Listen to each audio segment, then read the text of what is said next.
Thank you very much, Jim. It's good to see you. I've known Jim Nussle. We came in together 16 years ago, and it's good to see you. Jim, let me tell you the concerns that I have with your nomination. And it's not that you're not smart, and the partisanship does not bother me. I think if you stand up and fight for what you believe in from where I come from, that's not something to be held against people. But this is my concern, Jim. I think the American people believe that President Bush is increasingly out of touch with reality in many areas, and it's not just Iraq, and it really has to do with the economy. Today we have heard from Senator Gregg and others that the economy is really robust, is a word they use here in Washington. Let me ask you this. Since Bush has been president, over 5 million people have slipped into poverty. Nearly 7 million Americans have lost their health insurance. Median household income has gone down by nearly $1,300. 3 million manufacturing jobs have been lost. 3 million American workers have lost their pensions. Home foreclosures are now the highest on record. The personal savings rate is below zero, which hasn't happened since the Great Depression. The real earnings of college graduates have gone down by about 5% in the last few years. Entry-level wages for male and female high school graduates have fallen by over 3%. Wages and salaries are now at their lowest share of GDP since 1929. Now, I will concede that President Bush has done a wonderful job for the wealthiest people in this country and for the CEOs of large corporations.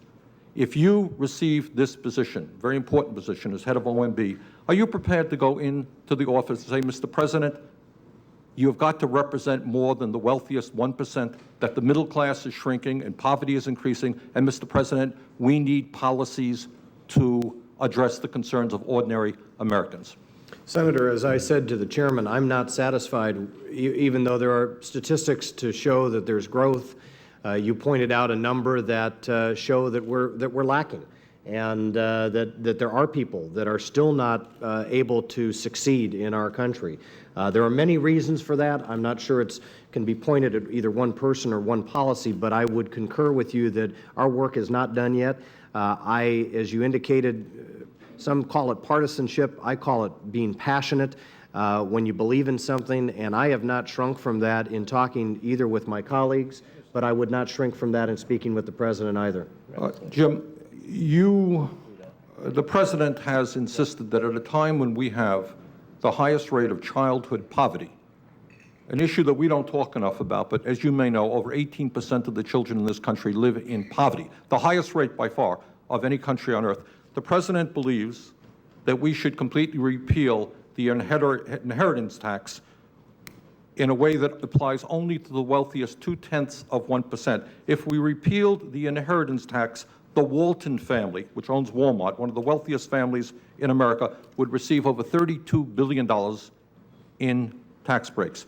Do you think it's appropriate to give $32 billion in tax breaks to the wealthiest, to one of the wealthiest families in this country, at the same time when we have 9 million children living without health insurance in this country and the highest rate of childhood poverty? Is that a good sense of priorities in your judgment? First of all, Senator, any witness, any nominee on the part of an administration will most likely represent that administration. I concede that. That would be true under the Clinton administration or the Bush, no matter who the administration is. The people that they nominate need to work with them. We serve at the pleasure. Jim, you know my question. I know your question, and I respect it because I know you, and I. $32 billion in tax breaks for one family, and the President cuts back on programs for our children. Does that make sense to you? But I also know, Senator, that if you increase the taxes on that one family, you would not solve the problem either. There's a lot of work to be done within our tax code. We just had a conversation about how our tax code is not performing. It's not doing the job. You think we should repeal the inheritance tax so that one family gains $32 billion? Well, not for that purpose, no, sir, Senator, but I did vote on that behalf, on that issue in the House. So I've already voted on that, and my vote was yes. I will report to you as I know you know. I know. You know I know. I know. Jim, this country has by far the most unequal distribution of income and wealth. Senator Gregg was talking about how the wealthy are paying all of the taxes. He forgot to tell us that the top 300,000 Americans now earn nearly as much income as the bottom 150 million Americans. 300,000, 150 million. The gap between the rich and the poor is growing wider. These hedge fund guys are making more money than anyone could possibly imagine. Does that growing gap between the rich and the poor in America, which is now by far the highest in the industrialized world, concern you?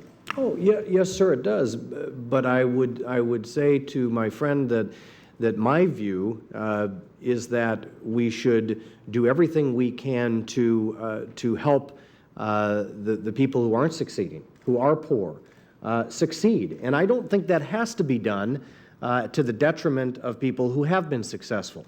Well, I would just say that that's the line we have heard, but in reality, what has happened in the last 6 years is that spread has become much wider. We've given tax breaks to billionaires and cutback programs for the middle class and working families. I think, Mr. Chairman, my time has expired.